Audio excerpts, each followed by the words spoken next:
yanzu idan ka dubi abubuwan da suke faruwa sai ka je kamar kayi kuka.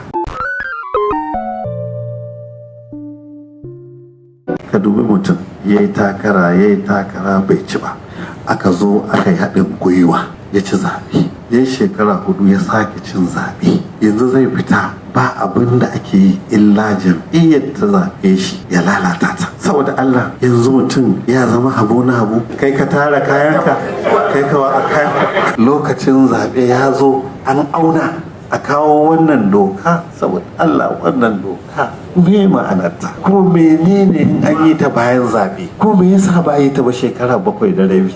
Ai duk ɗan siyasa sai ya ji shin me amfanin wannan gwamnan Central Bank bai san hawa ba, bai san sauka ba, ba ɗan siyasa ba kowa ba, yanzu mutum yana shugaba yana ganin banki na cin wuta.